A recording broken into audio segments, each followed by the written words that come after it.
Hello.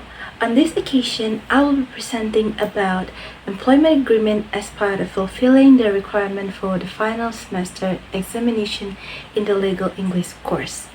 First, allow me to introduce myself. My name is Samantha Marisnarsa Davita from Local L, and my lecturer is Ma'am Ani Alfionita Simanjuntak, SPD MA. Before we begin discussing about the employment agreement that I choose, we have to know what is employment agreement. So employment agreement, also known as an employment contract or job contract, is a legally binding document that outlines the terms and conditions of an individual's professional relationship with their employer. It defines the roles, responsibilities, salaries, benefits, and conditions under which the employment relationship will operate. The agreement is crucial in establishing a clear understanding between the employer and the employee, enhancing job security and aiding in dispute resolution. Here I choose employment agreement between PT Asuransi Jiwa Manulife Indonesia and an individual that I got from my aunt. Please rest assured this employment agreement is totally out of date or an expired contract. We begin with the explanation of the whole contract. The primary objective of the text is to outline the basic details and parties involved in an employment agreement between PT Asuransi Jiwa Manulife Indonesia, the company, and an individual, the employee. The agreement specifies that it is for a specified period of time and include information about the company, the employee, and the location and date of the agreement signing. And then we continue with the introduction of the contract. The fundamental premise of the text is to introduce the intent and agreement between the employee and the company regarding the employee's position as a contract employee for a specified period. It states that the employee seeks to work for the company and the company intends to hire the employee under the terms and conditions specified in the agreement. The introduction set the states for the detailed provision that follow in the agreement. Here we have clause 1. The main idea of the text is to define the scope of work and work location for the employee. It specifies the employee's position, level, department, immediate supervisor, and the primary work location, while also allowing for possibility of future changes to the work location as determined by the company. And we continue with clause 2, which delineates the duration and potential extension of the employment agreement. It specifies the start and end dates of the agreement and state that the agreement can be extended for an additional period if both parties agrees, subject to applicable regulations. We have a very long class discussing about right and obligation of the party. The fundamental premise of the text is to outline the rights and obligation of both the employee and the company within the employment agreement, specify the entitlement and responsibilities of the employee, including salary, benefit, performance standards, intellectual property, confidentiality, and work hour. Simultaneously, it details the right and responsibility of the company, including demanding work result, conducting background checks, managing work assignment, administering disciplinary action, and fulfilling obligation related to salary, benefits, and social security programs.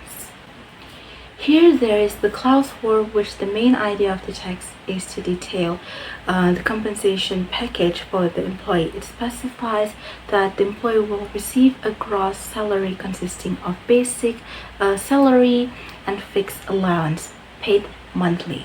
Additionally, the employee is entitled to religious festive allowance, business trip allowance, and health benefit including outpatient, inpatient, dental, and optical care, all in accordance with the company's regulation and policies. And followed by clause 5, the primary objective of the text is that the employee must adhere to and meet the employment standard and individual target established by company, which may be updated periodically.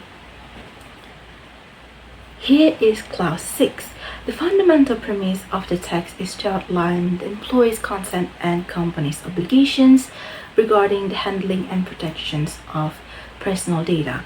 The employee agrees to the collection, processing, storage, and disclosure of their personal data by the company and its affiliates for employment-related purposes. This includes storing data in data centers outside Indonesia and sharing it with third parties as needed. Additionally, the employee commits to not storing personal data in specified company information system to ensure data protection. We continue with Clause 7. The main idea of the text is to emphasize the employee's obligation to maintain the confidentiality of the company's sensitive information. This includes safeguarding data related to employees, business operations, strategies, products, and customer information.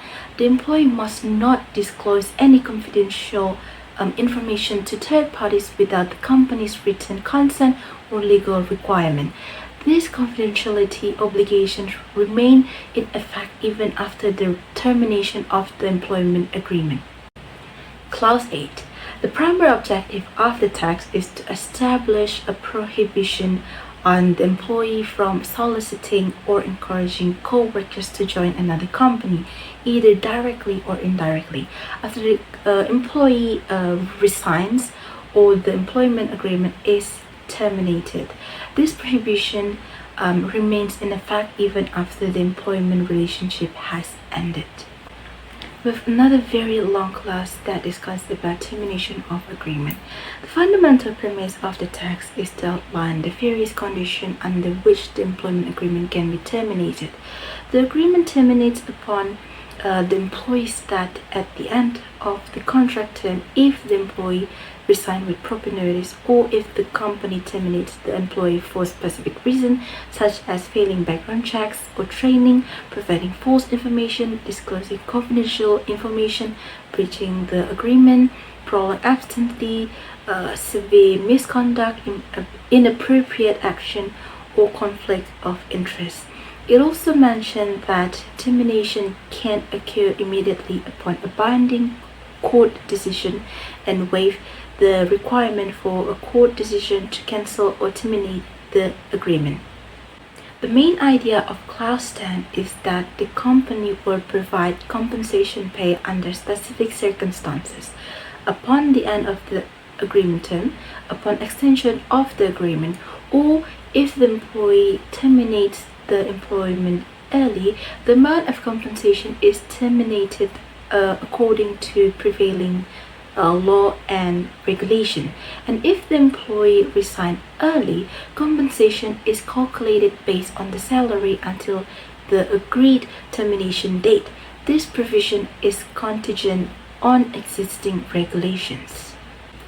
And then followed by Clause 11. The primary objective of Clause 11 is that the employment agreement is governed by Indonesian law, and any disputes related to the agreement should be resolved through deliberation within 30 days. If no resolution is reached, disputes will be settled according to the industrial relations dispute procedure outlined in the prevailing manpower law and regulations. We ended with Clause 12 about the closing. The fundamental premise of Clause 12 is that the employee confirms there are no existing agreements that prevent them from working for the company and that they have not bought any confidential information from previous employers. The agreement is part of the company's regulation, is governed by the Indonesian language, and its attachments are integral. If any part of the agreement became invalid, the rest remains effective. The agreement can be modified with mutual consent, and it is signed by both parties, each keeping a copy with equal legal force. That concludes my explanation about the employment agreement between PT Asuransi Jiwa Manulife Indonesia and an individual. I hope this video has been useful and easy to understand, and that it meets the criteria for the final semester examination in legal English course. Thank you very much.